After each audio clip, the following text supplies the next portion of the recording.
네, 안녕하세요 여러분. 오늘 잘 오셨습니다. 오늘 같이 하나님의 말씀을 살피면서 또 하나님이 어떤 분인지, 우리 예수 그리스도가 어떤 분인지를 오늘은 좀 더 집중해서 보도록 하겠습니다. 실종 경보라고 되어 있는데요. 실종 경보는 어떤 때 이루어지는지 아시는지요? 네, 엠버 경보라고 혹시 들어보신 적 있습니까? 엠버 경보. 1996년도 1월 달에 미국의 텍사스주에서 그 납치된 소녀 이름이 엠버입니다. 엠버라는 양이 96년에 외할아버지 댁에 갔는데 외할아버지 댁에서 자전거를 타고 나간 다음에 8분 만에 어떤 괴한에게 납치를 당했습니다. 8분 만에 납치를 당했는데 어른들이 아무것도 할 수가 없었어요. 근데 나흘 뒤에 한 6km 정도 떨어진 곳에서 이 9살 난 소녀는 시체로 이렇게 발견이 됐습니다. 그래서 이 아이가 없어졌을 때 그냥 속수무책으로 당하고만 있을 수는 없다 해서 TV나 전광판이나 라디오나 이 도시에 있는 모든 매체를 통해서 조기에 알리자 하는 경보 시스템을 만들었어요. 그것을 엠버 경보라고 이름을 붙였습니다. 그래서 미국에서는 2003년도에 4월 달에 전국적으로 법이 제정이 돼서 전역에서 의무화됐습니다. 한국에도 2007년에 아시아에서는 처음으로 이런 엠버 경보가 한국에 들어오게 됐는데 이 2003년도에 법이 제정된 이후 지금까지 1000명 정도의 이 15세 미만의 아이들이 실종되었다고 바로 찾는, 그러니까 1000명 넘는 사람들이 죽을 수밖에 없었는데 그런 1000명이 넘는 아이들의 이 생명을 구하는 아주 귀한 일로 쓰이고 있습니다. 너무나 사람들이 안타까웠던 것입니다. 아이가 8분 만에 납치가 되는데 어른들은 아무것도 해준 게 없었어요. 도와줄 수가 없었어요. 목격자만 있었어요. 그리고선 찾지를 못했어요. 근데 이제 막 텔레비에도 나오고 라디오에도 나오고 전광판에도 나오고 지금 이제 핸드폰으로도 막 오니까 사람들이 막 눈을 부라리며 찾게 되는 거죠. 그래서 이 범인은 엠버 경보가 뜨면은 너무 겁에 질려가지고 그냥 풀어준 경우도 있고 그런 증언들이 많이 나오고 있습니다. 범인이 엠버 경보를 보더니 저를 풀어줬어요. 이런 증언들이 나오는 거죠. 한국에도 들어왔습니다.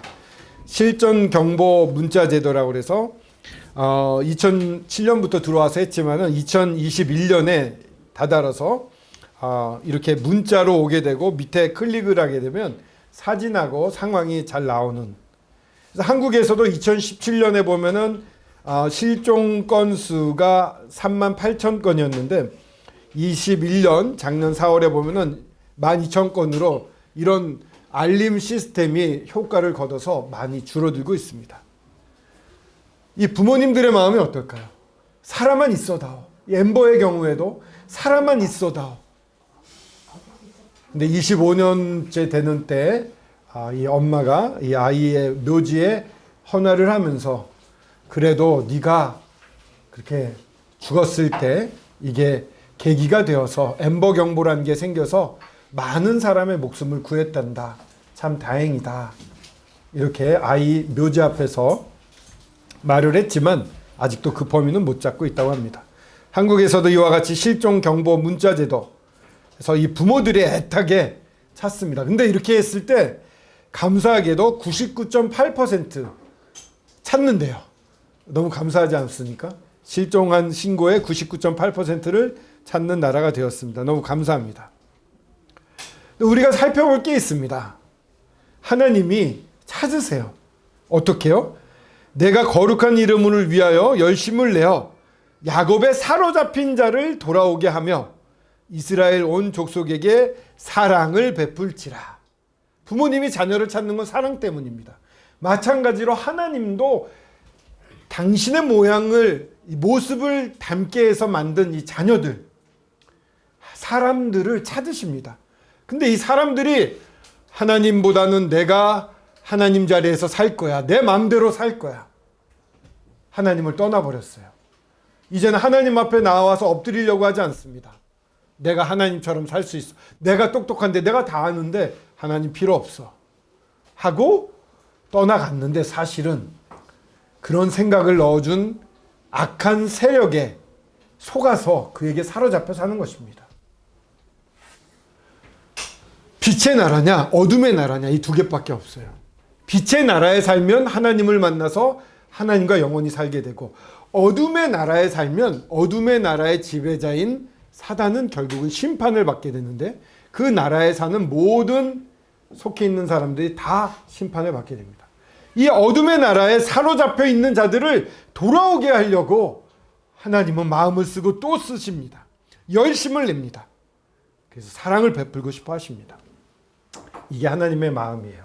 부모를 잃은 부모의 마음과 아이들을 잃은 부모의 마음과 똑같습니다.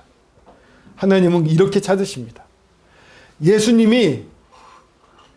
하나님이 여러 사람들을 보냈어요. 선지자들도 보내고 왕도 보내고 계속 사람들을 보냈는데, 사람들이 돌아오질 않았어요. 사람들이 하나님께 돌아오질 않았습니다. 보내다. 사람을 보내면, 하나님이 사람들을 보내면, 선지자를 보내면 이 잃어버리고 사로잡힌 자들이 교만해져서 그 선지자를 죽이기까지 했습니다. 그러니까 마지막에 어떡합니까? 내가 내 아들을 보내면 괜찮겠지. 아들을 보냈습니다.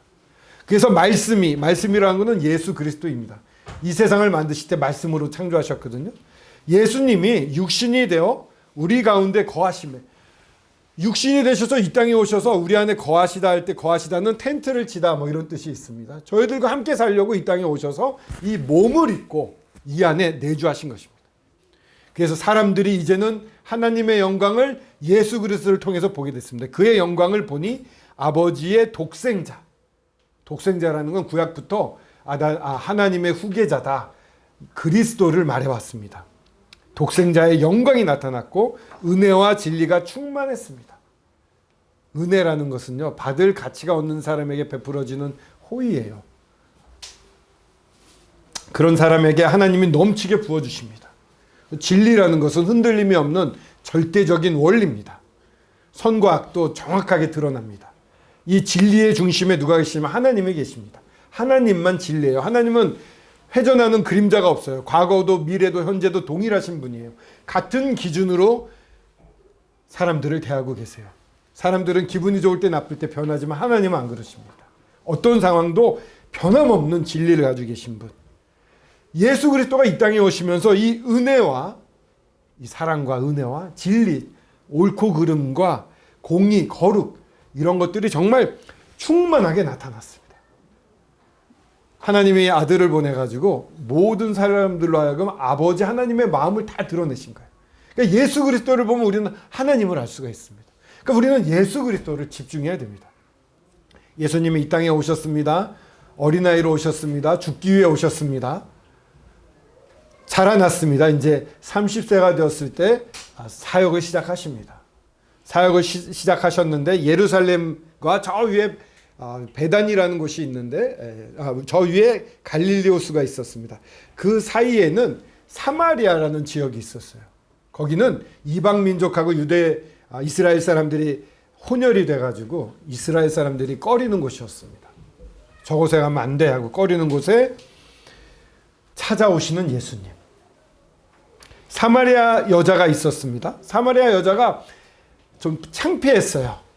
남편이 5명 있었는데 다 헤어지고 지금은 남편이 아닌 남자랑 살고 있어요. 그러니까 유대인들이 사마리아인들조차도 손가락질을 했습니다. 그래서 이 여자는 대낮 땡볕에 아무도 일하기 싫어할 땐 우물물을 길러 나왔습니다. 옛날에는 우물물을 길어서 식수를 했기 때문에 절대적으로 필수적인 것이었기 때문에 나왔어요.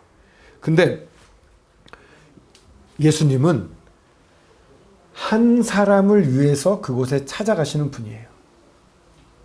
이곳에 계신 분 한 분 한 분은 스스로 걸어 나왔다고 생각하실지 모르지만 사실은 예수님이 찾아가고 계시는 겁니다. 그래서 사마리아 여인에게 예수님이 찾아올 거라는 그 누구도 생각할 수 없었어요. 유대인들은 말도 안 걸었거든요. 근데 이 예수님이 찾아가셨어요.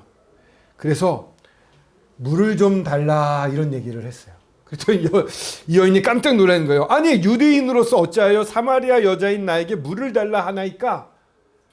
사마리아인도 옛날에는 그렇게 기피 대상이었지만 여자들은 더 천하게 여겨서 대화를 하려고 하지 않았어요. 네, 예수님이야말로 정말 한 사람 한 사람을 인격적으로 대하시는 분이고 또한 편견이 없으신 분이시고 정말로 동등하게 사랑하시는 분이에요. 그래서 유대인으로서 이 사마리아 여자까지 와서 말씀을 하십니다. 유대인이 사마리아인과 상종하지 않았던 시대에 내가 어떤 상황에 있든 어떤 정말 좀 떳떳하지 못한 경우도 있고요. 아니면 굉장히 마음이 높아져 있을 수도 있고 여러 상태에 있지만 하지만 예수님은 그런 나를 알고 나에게 오시는 분입니다. 그래서 근데 이제 막 이야기를 하다가 예수님이 이런 말씀을 하십니다. 내가 만일 하나님의 선물과 또 내게 물을 달라고 하는 이가 누구인 줄 알았더라면 네가 그에게 구했을 것이요 그가 생수를 내게 주었을 것이다. 이렇게 말씀하십니다. 하나님의 선물이 무엇인지 여러분들 아십니까? 하나님의 선물 너무 좋습니다. 근데 그것보다 더 좋은 것은 그거를 주시는 분. 그걸 주시는 분이 계시니까 그 선물도 오는 거 아닙니까? 그걸 주시는 분이 계시고요. 그 주시는 분이 어떤 분인지 우리가 알아야 돼요.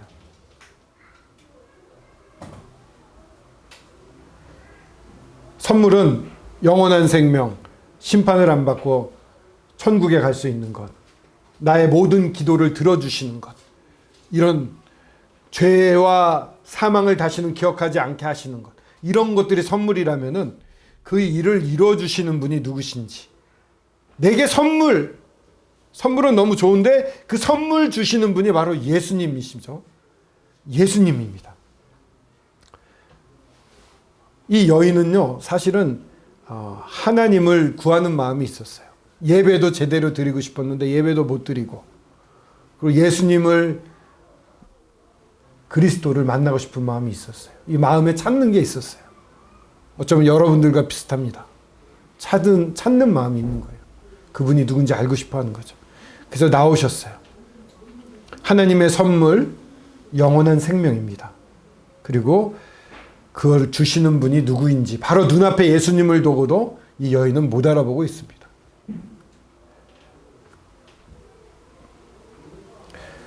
그래서 그 여인애가 또 이렇게 말씀하십니다. 이 물을 마시는 자마다 다시 목마르니와 내가 주는 물을 마시는 자는 영원히 목마르지 아니하리니 내가 주는 물은 그 속에서 영생하도록 솟아나는 샘물이 되리라. 눈앞에 있는 우물물에 대해서 얘기를 하고 있었는데 예수님이 다시 한번 얘기를 합니다. 이 세상에서 주는 물은, 이 세상에서 주는 만족은 또 먹어도 다시 목마르게 된다. 완전하지 않다. 그러나 내가 주는 물, 누구요? 예수 그리스도. 예수님은 누구십니까? 하나님의 아들입니다. 하나님의 어떠하심을 알리려고 오셨습니다. 하나님은 뭐 하셨습니까? 자기 자녀를 찾았습니다. 돌아오라. 안 돌아왔습니다. 예수님은 돌이키려고 오셨습니다. 돌이키려고 온 내가 주는 물, 나를 받아들이게 되면, 내가 주는 물을 받아들이게 되면 영원히 목마르지 않고 그 물은 그 속에서 영생하도록 솟아나는 샘물이 되리라. 받아들인 자 속에서요 영생하도록 솟아나는 거예요. 끊임없이. 예수님이 그 일을 위해서 오셨다는 거예요. 그랬더니 이제 막 이 여인이 보통 분이 아니라는 걸 알게 됐어요. 그래서 선지자이신 것 같은데 이제 하나님에 대한 얘기를 막 물어봅니다. 저 예배 드리고 싶어요. 예배 드리고 싶어요. 여러분들은 어떻습니까? 뭔가 정말 거룩한 대상, 나를 초월한 대상, 절대자에게 엎드려 경배 드리고 싶은 때가 있지 않습니까? 사람들의 마음속 깊은 데 들어가면 그런 절대적인 분에게 내 자신을 모두 내어드리고 다 맡겨드리고 싶은 그런 마음이 속에 흐르고 있습니다. 짐승과 다른 이유가 거기 있습니다. 원숭이와 사람은 다릅니다. 원숭이들은 고도로 발달돼서 침팬지 같은 경우에는 도구도 쓰지만 침팬지나 원숭이는 종교가 없습니다. 경배하는 모습이 없습니다. 근데 유일하게 한 사람들은 경배하고 싶어 합니다. 왜요? 하나님의 영으로 만들어졌기 때문에 하나님의 존재를 아는 겁니다. 죽음이 왜 들었습니까? 죽음 다음에 심판이 있다는 거 아는 겁니다. 내 머리로 몰라도 몸으로 영으로 아는 거예요. 왜요? 하나님이 영을 주셔서 우리를 만들었기 때문에 그래요. 영적인 존재인 겁니다. 그렇기 때문에 하나님을 인식하는 겁니다. 인식하고 그 하나님 앞에 엎드리고 싶어 하는 겁니다. 이게 우리 마음속 깊은 데 흐르는 원천적인 갈망입니다. 그렇기 때문에 이 여인도 죄를 많이 졌지만 그 마음속에 하나님에 대해서 알고 있었고 하나님 앞에 경배를 드리고 예배를 드리고 싶었어요. 근데 유대인들은 예루살렘에 와서 예배 드려야 되는데 예루살렘에 가면은 아주 배척을 받기 때문에 못 가거든요. 그러니까 고민이 됐어요. 그래서 그 유대인들은요 예루살렘에 와서 예배를 드려야 된다는데 어떻게 하면 좋겠습니까? 어디서 예배를 드릴 수 있습니까? 이랬더니 예수님이 말씀하시기를 아버지께 우리 하나님께 참되게 예배하는 자들은 영과 진리로 예배할 때가 온다. 이렇게 영과 진리로 예배하는 자를 하나님은 찾으신다. 그리고 장소가 중요한 게 아니라고 하는 겁니다. 하나님은 영이시니 예배하는 자는 영과 진리로 예배할지니라 이렇게 말씀하셨어요. 이 여인은 이 자리에 있더라도 나의 영과 진정된 마음으로 예배드릴 수 있다는 걸 깨닫고 너무 행복했던 것이죠. 정말 절대자를 경배하고 싶지 않으십니까? 그 앞에 엎드리고 싶지 않습니까? 어린아이처럼 울며 모든 걸 다 맡겨드리고 싶지 않습니까? 내가 모든 걸 지금까지 해왔는데 잘 되는 것도 있었지만 안 된 것도 너무 많습니다. 실패도 너무 많습니다. 너무 힘듭니다.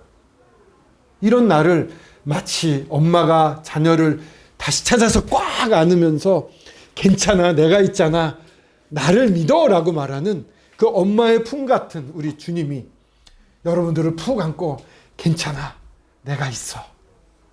그 앞에 온전히 매달리고 울기도 하고 기뻐도 하고 정말 마음속에 나오는 모든 걸 다 말씀드리는 것. 이게 바로 예배거든요.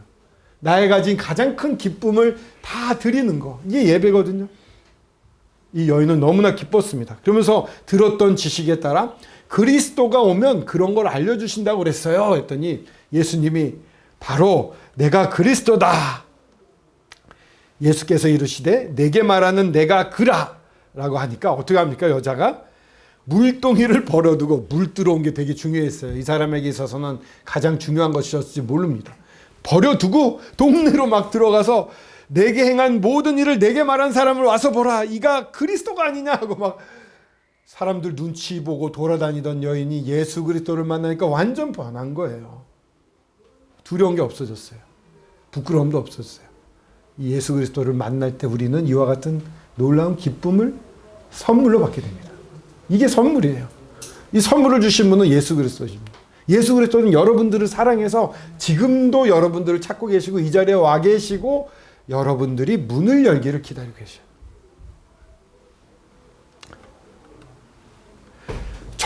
제게 있었던 일을 한번 말씀을 드리겠습니다. 이 뒤에 그림이 사진이 어렴풋이 보이는데 우리 김선호 형제님 여기가 어딘지 아시겠습니까? 예, 요 3층 한국 엔지니어링이라는 곳에 동대문 교회가 있었습니다. 제가 92년도 가을 무렵에 25살 때 여기 갔었습니다. 작은 교회였어요. 그때는 100여 명이 모였습니다. 근데 저는 큰 교회 다녔었거든요. 예전에. 여기 갔더니 그냥 이렇게 소박해요. 사람들이. 뭐 화려하지도 않고 옷도 그냥 아주 얌전하게 입으시고 막 끝나고 나니까 다가와서 웃으세요. 웃고 막 선대를 해줘요. 그 가운데 예수님이 계셨다고 저는 생각을 합니다. 오셔서 저를 막 하셨습니다. 그리고 또 저한테 이 예수 그리스도를 소개하고 싶어서 어떤 나이 드신 형제님은 낮에서 어느 가정에 가서 얘기를 하는데 어두워질 때까지 얘기를 하셨어요. 근데 제가 준비가 안 됐어요. 그 전날 술을 너무 많이 마셔가지고 막 해롱해롱한데 이게 서너 시간을 교제를 해주시니까 아무것도 생각이 안 났어요. 근데 이 뭔가 누군가 나를 찾고 있다는 그런 느낌? 그런 게 느껴졌습니다. 그리고 거듭 이렇게 복음을 전하려고 하시고 그해 93년도 1월 달에 있었던 청년 캠프에 갔습니다. 근데 복음을 막 들려주셨는데 같은 방에 있었던 룸메이트 형제님이 저보다 나이가 1살인가 2살 어렸는데 정말 열심히 2박 3일 동안 예수 그리스도를 얘기를 해줬어요. 그래서 다 알았어요. 예수님이 이런 분이구나. 나를 사랑하셔서 이 땅에 몸을 입고 오셔가지고 나를 위해 죽기까지 하신 분이구나. 알았어요. 고마웠죠. 근데 뭔가 이렇게 마음이 딱 열리는 것 같진 않았어요. 그러면서 그걸 믿습니까? 그래서 믿어요. 이랬어요. 알겠더라고요. 이해가 되더라고요. 믿겠더라고요. 근데 그 기쁨이 있으세요. 그래서 똑같은데요? 그랬더니 이제 굉장히 걱정스러운 얼굴을 하는 겁니다. 그 형제가. 그러면서 뭐 기쁨이 없을 수도 있죠. 이러면서 이제 빠이빠이 하는데 얼굴에 오만상을 다 쓰고 나를 보내는 거예요. 걱정이 되었나 봅니다. 그래서 2월 달에 다시 또 청년 캠프에 갔습니다. 그때는 제 발로 갔어요. 제 발로 찾는 게 얼마나 중요한지 몰라요. 하나님은 아까 예배하는 자를 찾는다고 그러셨잖아요. 하나님을 추구하는 사람을 너무 기뻐하세요. 그래서 추구하는 마음을 주시는 게 얼마나 감사했는지 몰라요. 그래서 이번에는 정말 예수님을 제대로 만나야겠다 해서 갔습니다. 갔는데 그때는 제가 어렸을 때 겪었던 일이 막 겹쳐졌어요. 예수님이 십자가에 달리시는 장면이었는데 채찍을 맞으셨잖아요. 그 전에 채찍을 맞을 때 이 갈고리에 이 쇠붙이가 달려서 이런 데를 찍으면 그냥 채찍이 아니라 쓱쓱 걷어요. 등도 막. 그래서 밭고랑처럼 등이 됐다고 그랬거든요. 우툴두툴하게 막. 근데 거기에다가 옷을 입으셨는데 제비뽑기에서 옷을 통못이었거든요. 배로 된 것 같은. 벗기면은 이 달라붙었던 살점이 떨어질 거 아니에요. 그 생각을 하는데 막 소스라치는 거예요. 왜 그러냐면 제가 어렸을 때 쓰레기 매립장 근처에서 살아가지고 넘어지면 다 까졌어요. 이런 데가. 그래서 뭐 이렇게 딱지가 않는데 사실은 그 속에 다 곱는 거 있잖아요. 아시죠? 이렇게 쭉 누르면은 딱지 속에서 고름이 나오는 그런. 그러니까 의사가 보더니 이거 다 떼어내야 된다고 그래서 소독약으로 거즈로 해서 이걸 막 빡빡해서 이 상체기들을 다 뜯어낸 거예요. 얼마나 아픈지 몰라요. 이 무릎하고 여기 팔꿈치하고. 그 다음에 거기다 하얀 거즈, 약 바르고 하얀 거즈를 대거든요. 왜 그렇게 했는지 모르겠어요. 그때는. 이틀 뒤에 다시 소독하러 오면 그걸 또 띄어요. 왜 그렇게 아프게 했는지 몰라. 식염수를 좀 적시면서 뛰던지 그냥 막 뛰어. 그러면 으악! 그게 생각이 난 거예요. 예수님이 얼마나 아프셨을까. 나는. 그리고요. 이 손톱이 골맞어요. 생인손이라고 그래서 누르면 고름이 찍찍 나왔어요. 그냥 누르면 손톱이 이상해진대요. 손톱을 빼야 된대요. 그래서 어떻게 손톱을 빼었더니 마취를 해야 되는데 뿌리는 마취약이 있대요. 그래서 뿌리는 마취약이 있으면 괜찮겠네 했는데 웬걸 주사바늘로 여기를 찌르는 거야. 마취하려고. 힘을 꽉 주면은 그 어린아이 초등학교 몇 학년밖에 안 된 애가 힘을 주잖아요. 바늘이 휘어요. 빵빵. 이 근육 힘이 센가 봐. 몇 개를 잡아먹었는데 어머니랑 할머니가 붙잡고 막 야단을 치는 거예요. 힘을 빼라고. 야, 진짜 너무 밉더라고요. 어머니가. 근데 힘을 빼고 맞았어요. 근데 그 생각했어요. 저는 이 주사바늘 뚫릴 때도 너무 아픈데 이 손목이 뚫렸다. 왜 그런 고난을 당하시냐. 이렇게 개인적으로 여쭤보게 됐어요. 주님 왜 십자가에서 그런 고난을 당하셨습니까? 하고 여쭤봤을 때 이런 목소리가 들리는 것 같았어요. 웅재야, 네가 지옥 가서 당하는 그 고통, 나 없이 사는 그 고통보다 내가 여기서 죽음으로 네가 그런 고통을 이긴다면, 없어진다면 나는 이것으로 좋게, 나는 괜찮아 라고 말씀하시는. 그러면서 예수님이 뭐라고 그러셨냐면은 시인포도 마지막에 이런 말씀하셨거든요. 다 이뤘다. 웅재야, 너의 죄에 대한 모든 문제를 내가 다 이뤘다. 너의 모든 죄값을 내가 다 지렀으니까 너는 이제 내 안에서 편히 살면 된다. 이렇게 다 이뤘다라고 선포해 주시는 거예요. 그때는 주님, 저를 위해 죽으셔서 다 이루셨군요. 감사합니다. 하고 무릎이 딱 꿇렸습니다. 그때. 그전에는 아무렇지. 그때는 정말로 주님 앞에 경배하고 싶은 마음이 돼서 엎드려졌습니다. 웅재야, 내가 당한 걸로 좋게 라고 말씀해 주신다. 여러분들의 제 이름은 웅재지만 이름을 넣어서 한번 말해 보십시오. 누구누구야, 예수님 당신께서 내가 당한 걸로 좋게 다 이루었어.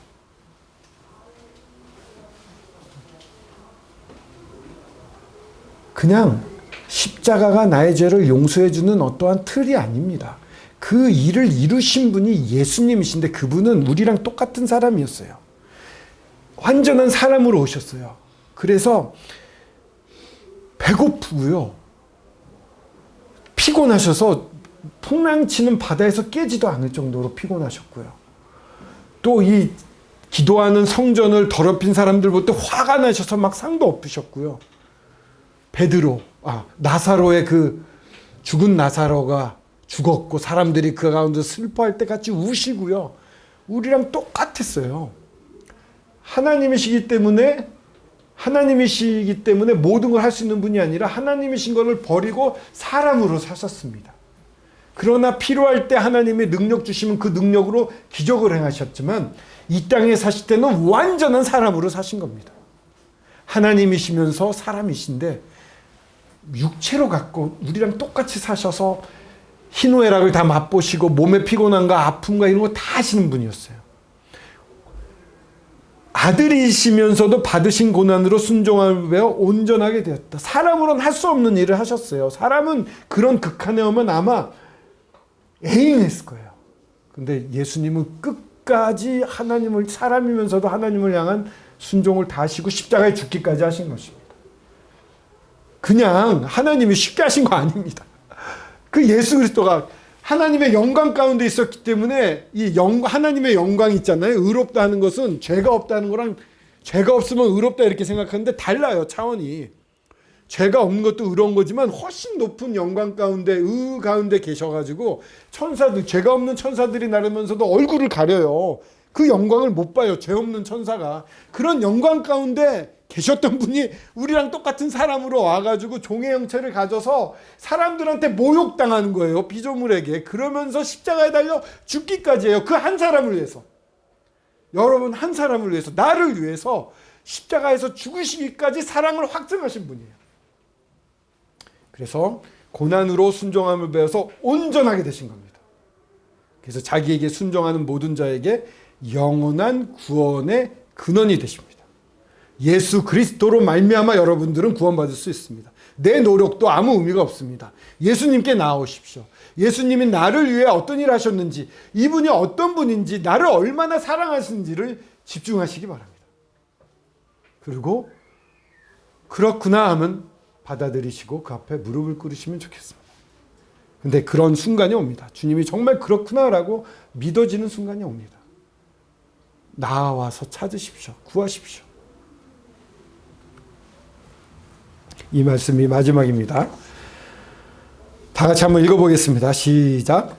그가 아들이시면서도 받으신 고난으로 순종함을 배워서 온전하게 되셨은즉 자기에게 순종하는 모든 자에게 영원한 구원의 근원이 되시고. 순종이라는 것은 절대적인 순종은 못합니다. 하지만 길이 두 갈래 있을 때 어느 쪽을 가느냐, 하나님 편을 가시겠습니까? 그게 바로 순종입니다. 하나님을 찾아서 나아오면 이미 주님이 다 이루 놓으신 사실을 믿으시면 됩니다. 기도하겠습니다. 아버지 하나님 감사합니다. 주님이, 우리 예수 그리스도가 하나님의 아들이시고 영광 가운데 계셨는데 이 땅에 오셔서 저희들과 같은 몸을 입고 그 사랑을 확증해 주셨습니다.